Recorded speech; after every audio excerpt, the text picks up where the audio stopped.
What's up, y'all? It's your girl Mahogany, and I'm here today to talk about the CDL school that I went to and how everything was, just in case anybody's interested in getting their CDLs and, they want to know, at least just have a head start on what, exactly to expect.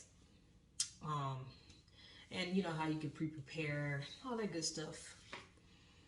So, the CDL program that I did was the Troops to Troops Transportation, and I did it through the military because I am getting out of the military here pretty soon. So I decided to do a career skills program.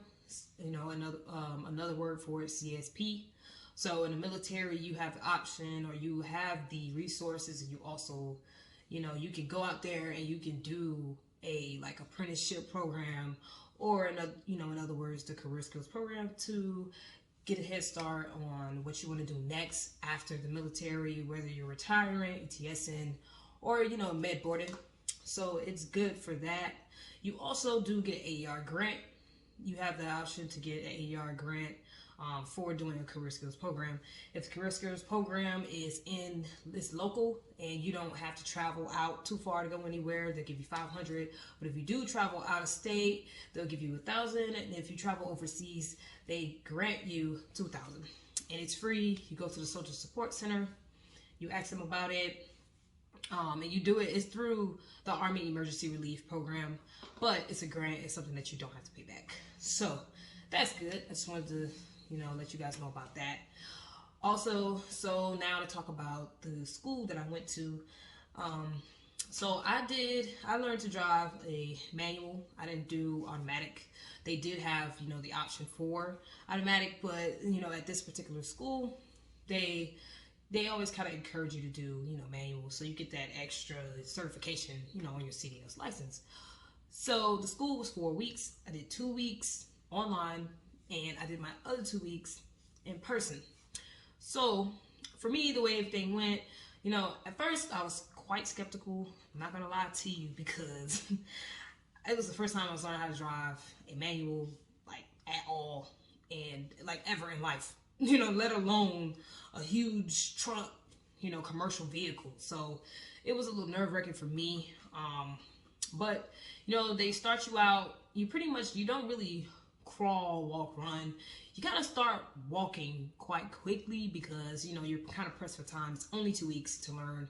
A lot of programs are some of them are 6 weeks. I think I've seen some that are up to 10 weeks, but this particular program, the Troops to Troops Transportation, it was 4 weeks, 2 weeks online, 2 weeks in person, 2 weeks driver's training. So the first week, they teach you how to straight line back. This is like the maneuvering. Basically teaching you how to park it, or get into the lanes without running anything over, in our case, cones. After they teach you how to straight line back, they teach you how to, what is it called? Oh yeah, they teach you how to offset. So offset is just basically going from one lane to the other lane. And then they teach you how to alley dock, into a lane, basically back up and bend your trailer into a lane. So like, let's say if you're delivering to Walmart and stuff like that, alley dock, you're basically backing up into a dock to deliver, your whatever it is that you are delivering. So I forgot to say though, they do start out with pre-trip. So the pre-trip form consists of 3 different types. You got Form A, which is under the engine. It's under the engine, and every form, all 3 forms will always have the suspension, the air brake system. All you have to talk about that on every single form, and your cooling system and your in-cab. So on the Form A is mostly about under the hood, the clearance lights, the front of the truck. Your Form B is mostly about your DF tank, fuel tank, catwalk. It consists of your cooling system, of course, and your in-cab. And then it's the middle part of the trailer. Then the back of the trailer, and then the back of the trailer itself that's what Form C is. So you can either get one of those forms, or you can get all 3 of those forms, which they consider Form D. So we would go in, we do it from 6 7 to 6 p.m. Of course, you waking up at like 6 o'clock, to make sure you get ready, all that good stuff. Since we were out of town, my hotel was paid for, things like that. They do provide you with, gas. And they'll also, since I was lucky to have someone that also went in my unit, and I called them, and I got a head start on how I can make this easier for me. And they told me about the debit card that you could get. So you'll spend basically the money that you'll spend out of your own pocket instead of having to be reimbursed for it. I was able to spend that money on, my DOT physical, my drug screen, and I had to change my license over and to also do my permit test. They also pay for your endorsements, and, so if you want hazmat, if you want tanker, or if you want the double trailer, it's very, very good. They will pay for that. They'll pay for you to take the test and whatever is required for you to be able to take that test. So for me, I did the hazmat. I had to take a class first, and I had to do a background check, and then I could go ahead and go to the DMV and take my test so I can get the endorsement. But I will have to get a CDL, again, a different one after, I do the test and stuff. But the school does have it's a lot to offer. We had different instructors, so you don't really get the same instructor each time, but you will see them, and honestly, each instructor does have something to offer. So their way of teaching styles would be different, because there's some that came from the military, there's some that drove for years, so everybody is different. Everybody has their own way of teaching, and some teaching styles work different for others. So the good thing about having different instructors is, one way this person teaches you how to do this can help you, and then one way another instructor teaches you how to do something can help you, and you just kind of pull from each one of them, and then you put it together and you do what works for you.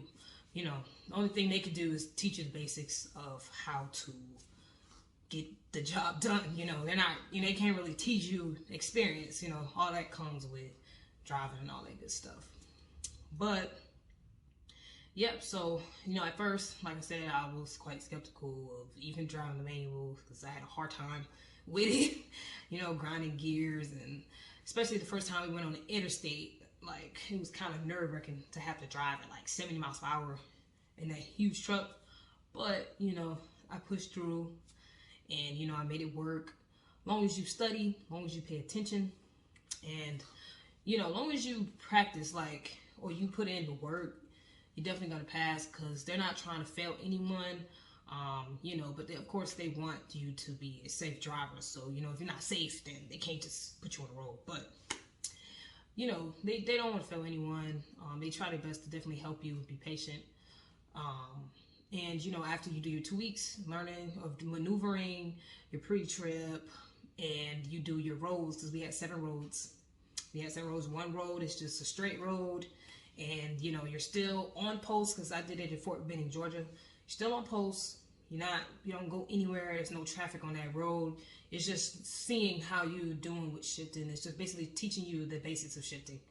And after that, they go to road 2. It's like you're still on post, but now, you might get into a little bit of some type of minor traffic, but, pretty short route. Then the 3rd road is seeing, how good have you, you got with the shifting on your own, seeing where you're at with it. Then the 4th road, I believe that's when you begin to do your turns. So you'll start with your left or right turns. So they start testing you on your turns. I think you even go off post for that road. And then the 5th road is testing like your right turns. So they teach you how to do your right turns, how wide you need to do it, safety, all that good stuff. Then road 6, it is what basically, I think that's when you're working on like your heels, but I think they do that before on a different road. But you're working on the roundabouts, how to turn on that,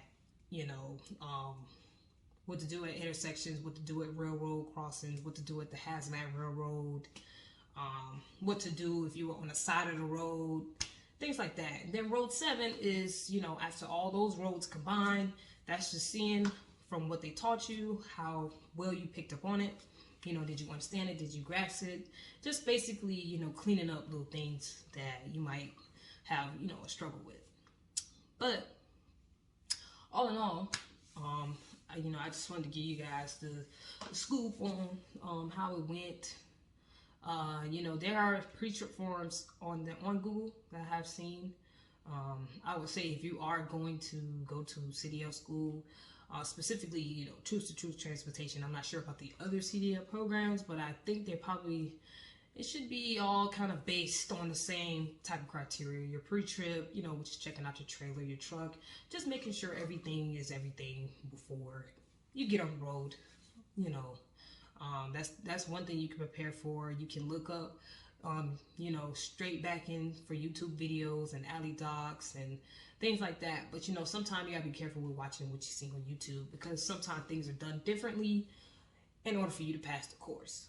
But it'll give you a good idea on, you know, what you're getting yourself into, especially if you've never even driven a manual in your life, or you're not mechanically inclined, or, you know, you're just brand new to the whole thing. So, but all in all, though, you know, yeah, I would say if you are thinking about getting your CDLs, I would recommend it. You know, luckily I'm in the military, so the military paved my way for me to go to the course. It was $10,000 altogether. Some I know costs $5K. Some have cost more than that. Some have cost a little less than that.